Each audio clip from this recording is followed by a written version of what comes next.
Oyoko-Breman hene ena yahu se wono so eba na enye asem keto akra nana Oyoko-Breman ehene ena oba na safu edi na chi a wo mode nwum ene ade edidi na chi na enye asem keto akra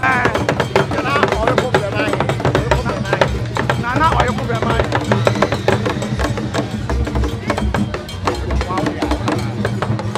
efe ne maame ena ekan ho a aha one ne ba no Hemaa prekope enye asem keto akra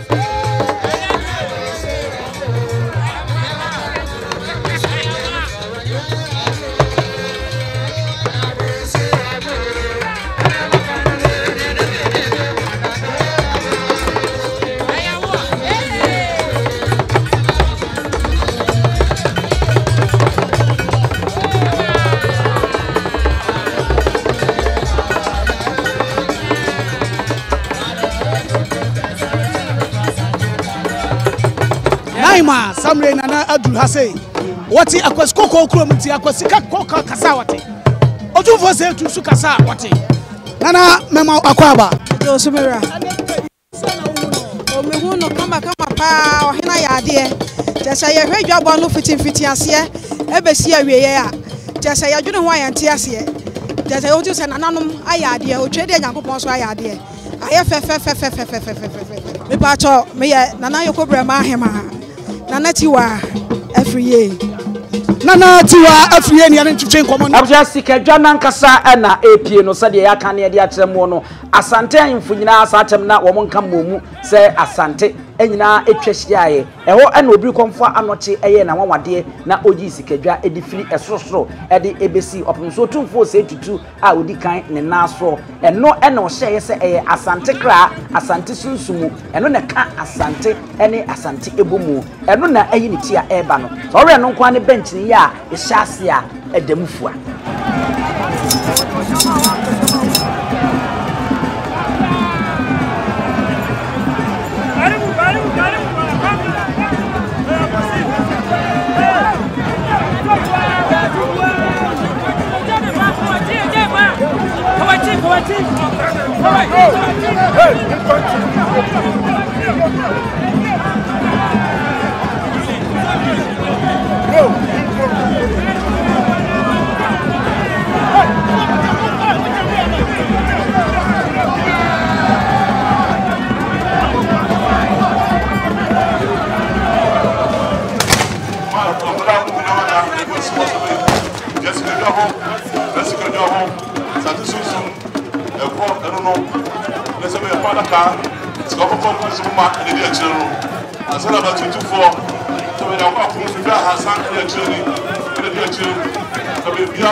abusuya sikadwa no na enya ba bedru no enya asem keto aye nika aye anwaho a aye anwosepe enne ye ne abredi kan ya hwe bienu ye ni agi yie pa se de city shensham ene yire menya asem keto akra medika aka se emo anwoma ene aka bo medisi fom ansa ne de hwe no mtia ye na konwa no esiso ne de wono ankasa esiso sikadwa enya abadie na ewo se de osom no oti okrewie ni obrawe nwoma so pon so otumfo se tutu na ankasa enso eta ekire ewo hormu na ode eba ewo enne aya nwate aya nwasem weni akonya na anka akosiko ko nyire sibredi pese owro ye ka afa ebati na obefa enam so ma egeso hima ana ya asanto atisi fomo na wone ne ekire nchira ka ache yam so na okati akosiko ko se enye ha ena yebema akwan amo afasa sikadwa opun so ena yeba ni yera na nte brebre pia eti abusuya na yese eno no yedi kan aka akire mu enti de ofiri ho no ansa na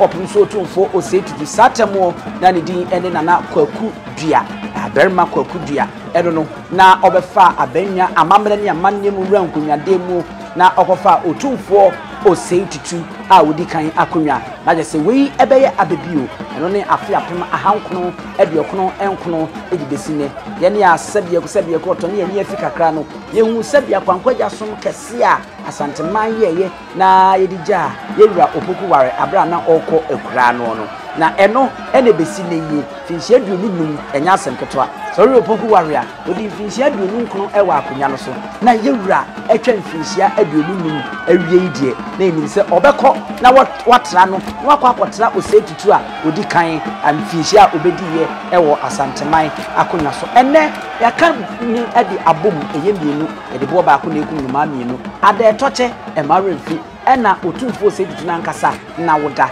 enene yaka edi abom a yedi ni na kama emaremfi mi ensampo ono ana woda ye mfinhia bioso 9 ena afei obetena benya so finhia aduonum enene eye ada etoche yema wada etoche o waje se ada entoye yewura edudwom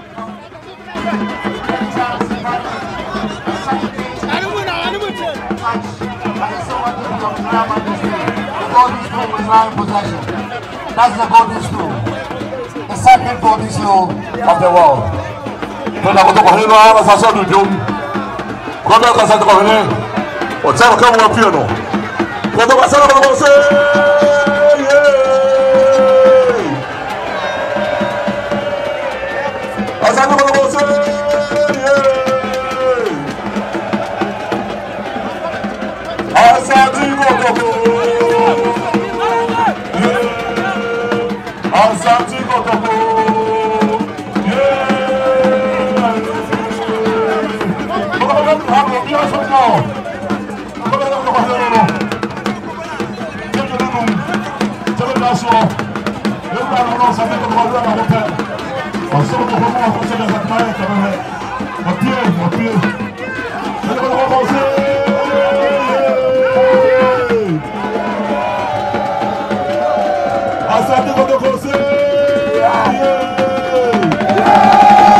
Afeedie yewura edudwanum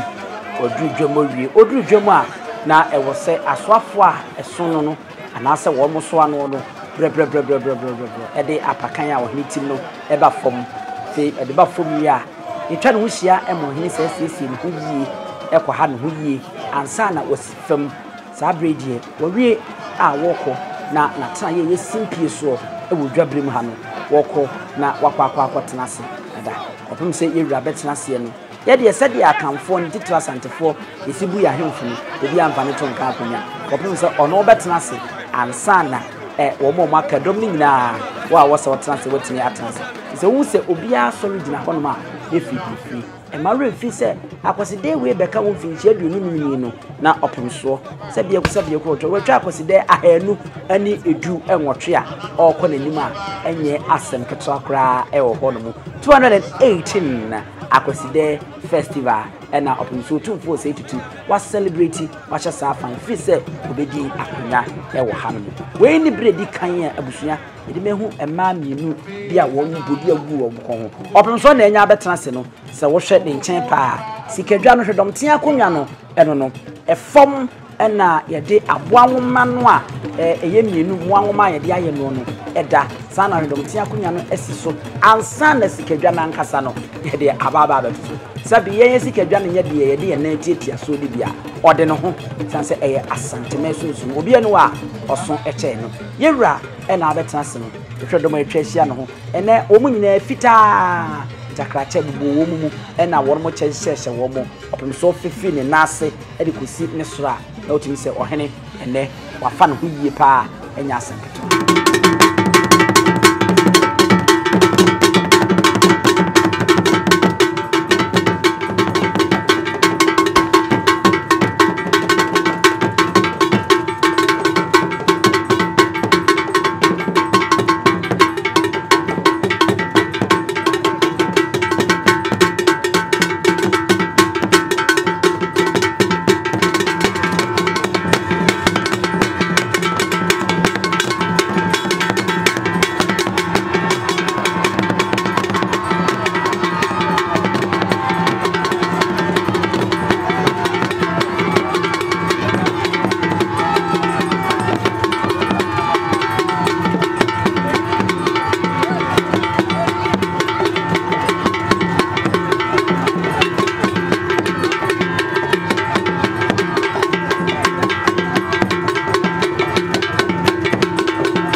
Ajebo ejenya baba bedru Appiah ana de oti okrowie ani okrawie ani brawie mo so pimso otufo osejitu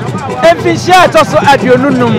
afa ya shase beza busumi emienu ne akire kakra no ene ani da afedie yaye no kokro na ye de abawie ore amanhene abrempon ekunyini ene ntini ayotoro frama wo mo frama wodo so no mo de wo mo achita ebeta achira Appiah na dwumadi no ye de aba awie samre opim so amanu muso de na sa agro no so etu awia ne sa Nyansapo aha ade yedi mu esie na Appiah ya sore so na yakobomode na subscribe na share na like na fo adwe nche so fato ase e fama me e wo ye mamu nyina mo ene hwa wo gen ahenewa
Ya twani mu nyame nai ebu afaso enye de ya twani mu twa nyame se bedi akone be kwen bodi atwede na se kofi nro ne ya aben ntime nyina ni mu ampata na wo yade ya